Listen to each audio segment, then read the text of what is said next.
Little River Arts Council is pleased to introduce Mikel Yeakle. Mikel is a professional photographer and a wonderful storyteller.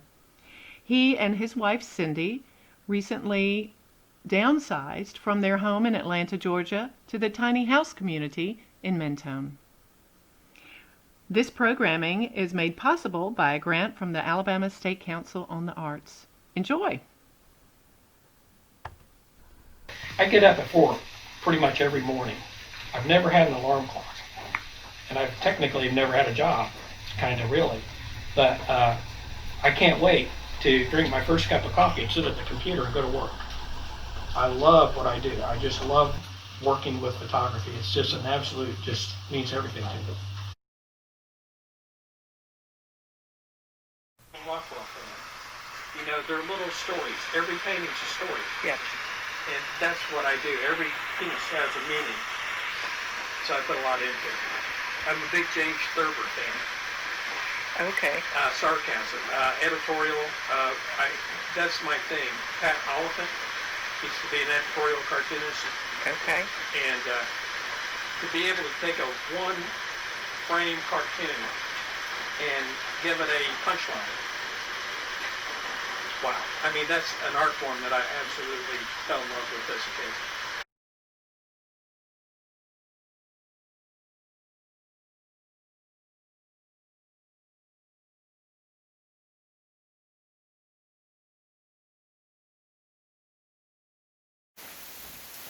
I try to put a little bit of life in everything, and it's sometimes I know it's not about me, but that's what I do when I create. It is me, and so I'm real true to myself, and I've been doing it my whole life. Seriously, it's like when I found out I couldn't paint, my brother gave me a camera. And How old were you? Probably 14, somewhere in there, 12, 14, in that range. Okay. And junior high school. Wow. And fortunately, I had a teacher in junior high school who actually had a darkroom. It was a shop class, and he actually had a darkroom he built for himself in there. Showed us the tricks. And it's like, you know, I got hooked like that. It's like, wow, it's a science, it's an art.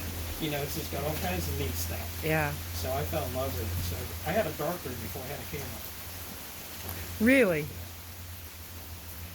So what was your first camera? An Instamatic. So it was a cartridge. So you just took the cartridge and popped it in the back of the camera, Uh-huh. and then you took it to the drugstore and pulled it out and gave it to them, and they'd give you prints in a week or whenever it took. Right.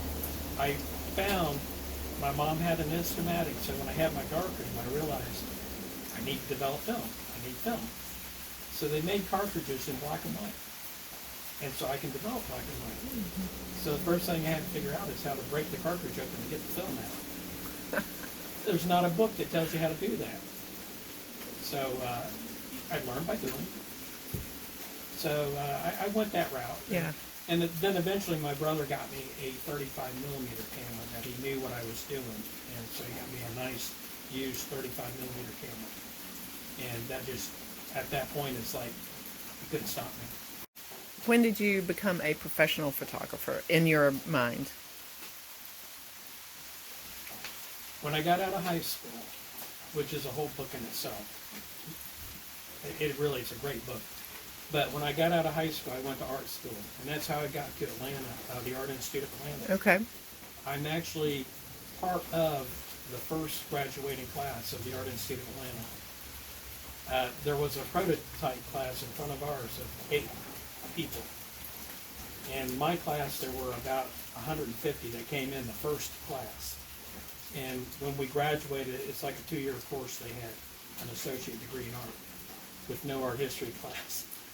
But when I got out, there were 8 in my graduating class. So we were the first real class that graduated out of the Art Institute of Atlanta. Wow.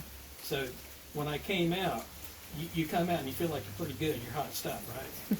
Well, at that point, I realized what I had to do. My plan in the beginning was to go from art school to a business college and get business training to working together. And I never made it to business school. What I did, I got my first job working in a photo studio in downtown Atlanta. and it was it was an entry level job. That what I did, I had to learn how to run an offset press, and I never run one before, and I learned how to run it, did it well. Found out they needed some darkroom help, did that. They needed help in the studio shooting portraits. I started doing that, and pretty soon I was doing everything. I was going to the post office, the bus station, everything, and I was getting like $2 an hour. So I was putting in like 80 hours a week to make like $60. Wow. But I knew the value of it. I mean, that's an education, and absolutely I took advantage of it. So I worked there 3 years, and I reached a point where I realized I got to do this for myself. So that's pretty much it. At that point, I accumulated the gear I needed, kind of knew what I wanted to do to make the money. And back then in the 70s, everybody was grant writing, a lot of people I went to school with. Well, the grants were already drying up.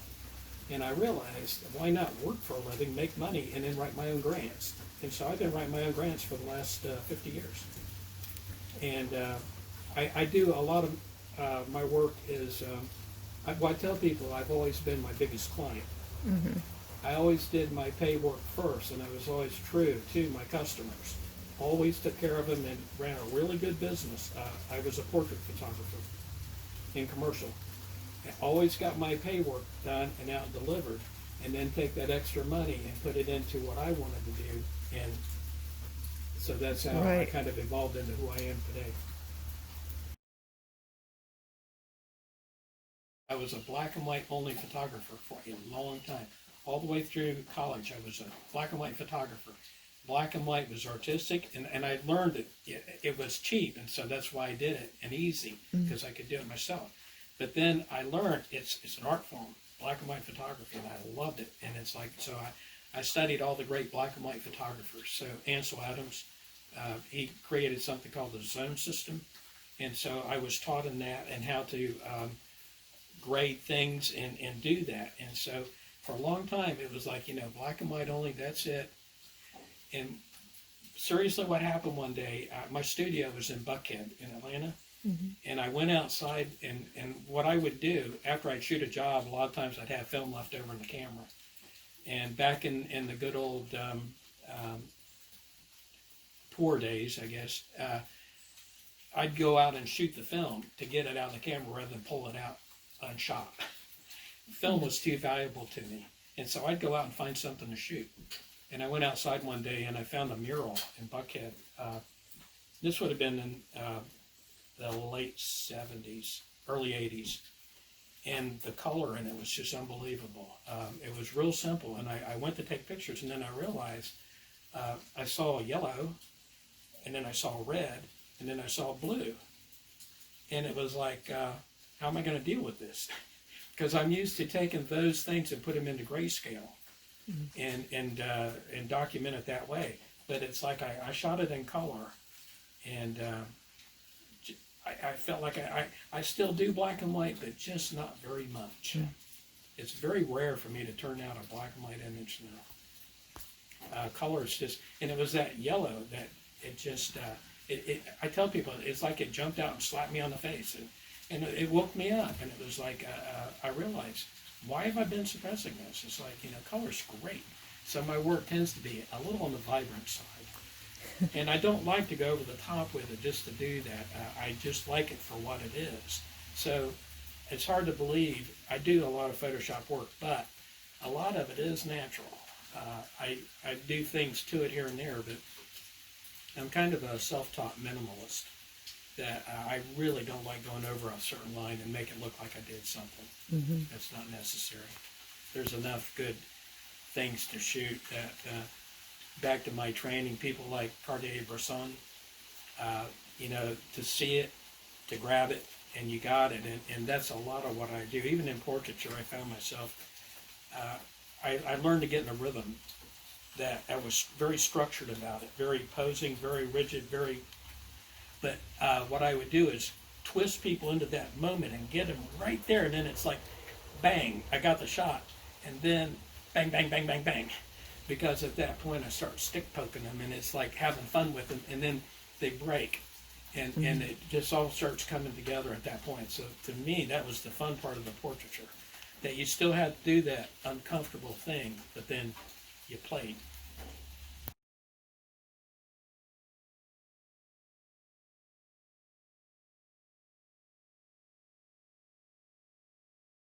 What I see are the backgrounds sometimes, and the light will be like, it's like, wow, I just need something to go in there. And so what I'll do, I'll pull up a folding chair and sit down and wait. And I have incredible patience. Wow. And you never know what's going to come by. A dog, not very many cats. Cats apparently don't walk by, but dogs, a lot of dogs walk by. Kids, older people. And being an old portrait photographer, I love having elements in my pictures. So they're not still lifes, they're portraits, kind of. And so they're candid. And I just love for people walking by me, and especially if I already got it pre-framed and I'm just waiting, and I don't even have the camera sitting out. I just sit there with the camera in my lap, and everything's kind of framed up in my mind that when the moment comes, and this is where I learned it from Cartier-Bresson. No one ever saw him actually take a picture, but yet he took these incredible photos. He just went like that and the camera's down. I mean, it's like, and so that's how I work. It's pretty much.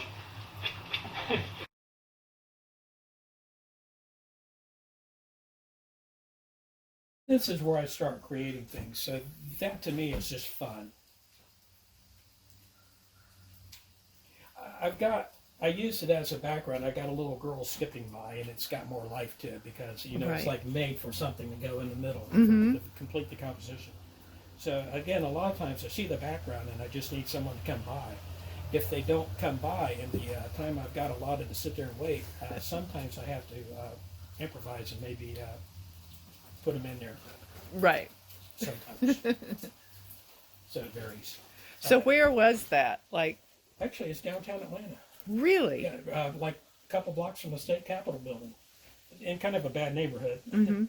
And so, yeah. And that's why a lot of times I do these things called drive-by shootings, and it's in a bad neighborhood. And so what I do, I pass through and I roll my window down, shoot it, and I get out.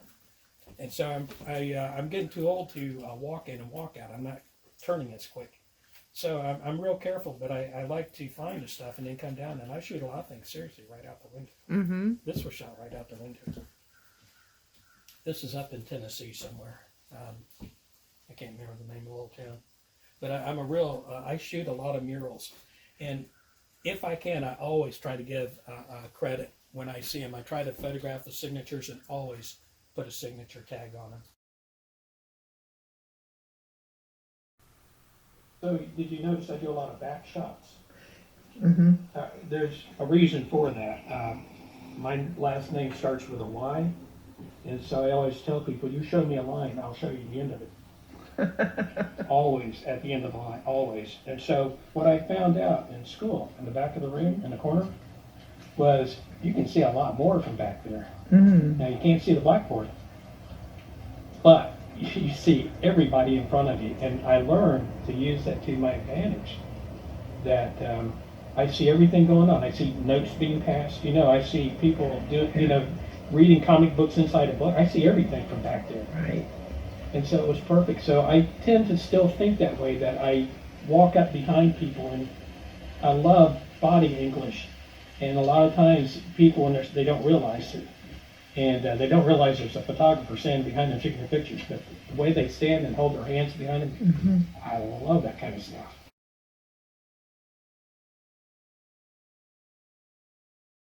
I used to travel a lot, and so that's part of why I traveled, was to see things that I haven't seen before and all that, but finding new signs and going down alleys and finding things, and so that's what I do. I photograph stuff.